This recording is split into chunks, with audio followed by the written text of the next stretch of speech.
এই সব কিয়ামতে পাবেন। আমি আপনাদেরকে করজোরে অনুরোধ করছি, আপনারা দয়া করে এখানে দানবীর হয়ে দান করেন, আল্লাহর ঘরে দান করেন, এই সব আপনারা পাবেন।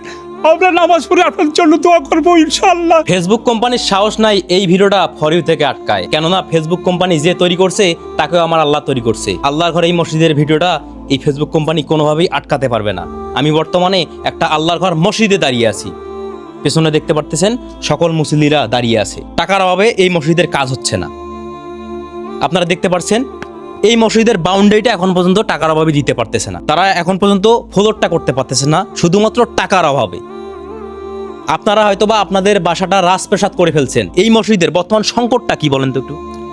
এই মসজিদের সংকট হচ্ছে আমরা 144 ঘর লোক এখানে নামাজ আদায় করি, খুব কষ্টের মধ্যে আছি, দিন যাপন করতেছি। মুসলিমদের আমাদের অভাব অন্যান্যের জন্য টাকা পয়সা দিতে পারতেছে না, যার কারণে আমাদের মসজিদটা এখন টাকা অভাবে করতে পারতেছি না, মিস্ত্রিরাও টাকা অভাবে কাজ করে না। আমরা এই অবস্থায় বর্তমানে 144 ঘর লোক এই পরিস্থিতি শিকার হয়ে আছি। আপনারা যদি দয়া করে এই মসজিদ দান করেন, ইনশাআল্লাহ আপনারা এই সব কিয়ামতে পাবেন। আমি আপনাদেরকে করজোরে অনুরোধ করছি, আপনারা দয়া করে এখানে দানবীর হয়ে দান করেন, আল্লাহর ঘরে দান করেন, এই সব আপনারা পাবেন। আমরা নামাজ পড়ে আপনার জন্য দোয়া করবো ইনশাআল্লাহ। এই বলে শেষ করছি, অনুরোধ করছি আপনাদেরকে। তো দেখেন একটা আবেগ ঘন পরিবেশ কিন্তু এখানে সৃষ্টি হয়ে গেছে ভাই। আল্লাহর ঘর মসজিদে এই বৃদ্ধ বাবা দেখেন কিভাবে কান্না করতেছে। আসলে এটা একটা ইমোশনের জায়গায়, মসজিদ কিন্তু একটা ইমোশনের জায়গা, একটা হচ্ছে ধর্মীয় একটা জায়গা।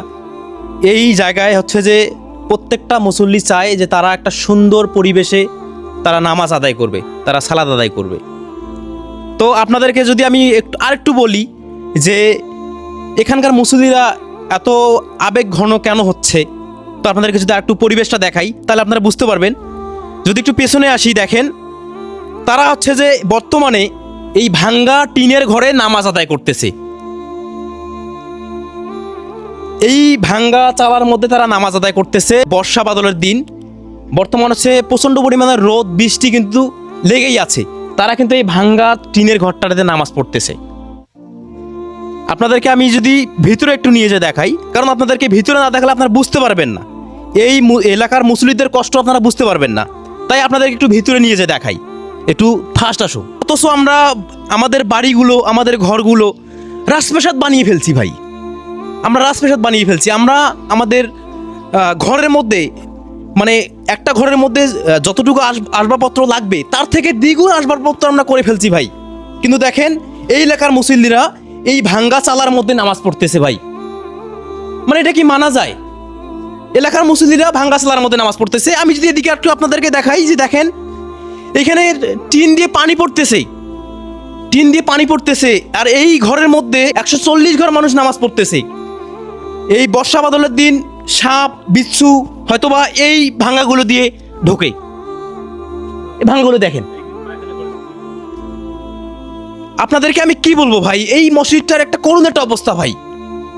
আমি বর্তমানে দাঁড়িয়ে আছি লালমনিরহাট জেলার হাতীবান্ধা উপজেলার এটা গড্ডিমারি ইউনিয়নে সরকারপাড়া জামি মসজিদে। সরকারপাড়া জামি মসজিদ। সরকারপাড়া জামি মসজিদ।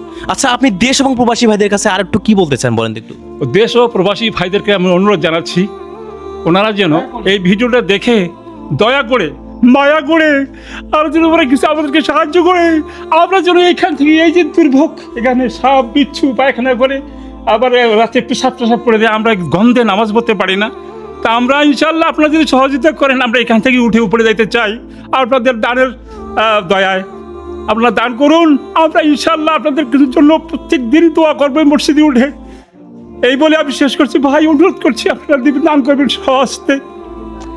তো আসলে খুব একটা আবেগঘন পরিবেশ সৃষ্টি হয়েছে ভাই এখানে, মানে আল্লাহর ঘর মসজিদের জন্য। দেখেন বৃদ্ধ বাবারা আপনাদের কাছে রিকোয়েস্ট করতেছে, আপনারা আপনাদের দানের হাতটা এখানে বাড়িয়ে দেন ভাই, আপনারাই পারেন এই মসজিদের কাজটা সম্পূর্ণ করতে। আপনারা যদি চান তাহলেই সম্ভব, এই মসজিদের কাজটা সম্পূর্ণ হবে। তো আপনারা যদি 10 টাকাও দান করেন তাহলে কিন্তু পরকালে আপনি এই দানের সব পাবেন ভাই। আপনাদের কাছে আমি জাস্ট এতটুকুই বলে রাখলাম। এই আপনার বাবার বয়সী মানুষেরা, আপনার চাচার বয়সী মানুষেরা দেখেন আবেগ ঘন হয়ে পড়ছে, তারা কান্নায় ভেঙে পড়ছে। একটা আল্লাহর ঘর মসজিদে তারা ভাঙ্গা করে নামাজ পড়তেছে ভাই। তারা 5 বার সেজ্জা দিচ্ছে এই ভাঙ্গা ঘরের মধ্যে ভাই। আপনি একটা বার চিন্তা করে দেখেন, আপনার বাবারা, আপনার চাচারা, আপনার ভাইয়েরা এই ভাঙ্গা ঘরের মধ্যে 5 বার সেজ্জা দিচ্ছে, কিন্তু আপনার বিলাসবহুল টাকা থাকার পরেও আপনি দান করতে পারতেছেন না। কেমন হবে এটা? আপনার এতগুলো টাকা, আপনার এতগুলো সম্পদ কোথায় যাবে? আপনারা যদি এই ভাঙ্গা ঘরে যদি আপনার বাবার বয়সী, আপনার চাচার বয়সী, আপনার ভাইয়ের বয়সী মানুষেরা ভাঙ্গা ঘরে নামাজ পড়ে 5 বার সিজদা করে, তাহলে আপনারা আপনাদের এতগুলো টাকা আপনারা কোথায় নিয়ে যাবেন? কবরে তো নিয়ে যাইতে পারবেন না। তো আপনাদের কাছে আমি রিকোয়েস্ট করব, আপনাদের কাছে আমি অনুরোধ করব, আপনারা আপনাদের জায়গা থেকে এই মসজিদের জন্য একটু দানের হাতটা বাড়িয়ে দিবেন ভাই। দানের হাত যদি আপনারা বাড়িয়ে দেন, তবেই কিন্তু তারা ভাঙ্গা ঘর থেকে তারা কিন্তু একদম, তারা যে এই কষ্ট করে যে এই ঘরটা তৈরি করছে, এই মসজিদটা তৈরি করছে, আল্লাহর ঘর মসজিদটা তৈরি করছে, তারা কিন্তু এখানে চলে আসতে পারবে। আপনাদের কাছে আমি জাস্ট এতটুকুই রিকোয়েস্ট করব। দেখেন এটা কি একটা অবস্থা, মানে টাকার অভাবে, টাকার যে একটা কতটা অভাব, তাহলে আপনারা এই ভিডিওটা যদি আপনারা সম্পূর্ণ না দেখতেন তাহলে বুঝতে পারতেন না। টাকার অভাবে দেখেন মসজিদটা একদম ধুধু বালুকণা হয়ে পড়ে আছে। মসজিদের ফ্লোর করতে পারতেছে না, তারা কিচ্ছুই করতে পারতেছে না, শুধুমাত্র টাকার অভাবে। বরং আমরা টাকার পাহাড় বানিয়ে ফেলছি আমরা। আপনারা রাজপ্রাসাদে আছেন, বিলাসবহুল বাড়িতে আছেন, কিন্তু আপনার বাবার বয়সী, আপনার চাচার বয়সী মানুষেরা ভাঙ্গা একটা চালার মধ্যে নামাজ পড়তেছে ভাই। তারা আবেগঘন হয়ে পড়ছে, তারা কান্না করতেছে এই মসজিদের জন্য। আপনাদের কাছে আমি রিকোয়েস্ট করতেছি, বর্তমানে এই মসজিদে সম্পূর্ণ করতে গেলে এখন পর্যন্ত কত টাকা দরকার আছে বলেন তো? 22 থেকে 25 লাখ টাকা। 22 থেকে 25 লক্ষ টাকা। 140 ঘর মানুষ নামাজ পড়তেছে, তারা তাদের সাধ্য মতো দেখেন এই পর্যন্ত আসছে। এখন তারা আর পারতেছে না, এখন তারা পারতেছে না। তো আপনারাই তো পারেন, আপনাদের ওই দানের জায়গা থেকে, আপনাদের ওই দানের হাত থেকে কিছু করে দিয়ে এই মসজিদের পাশে দাঁড়াতে পারেন না? অবশ্যই পারেন।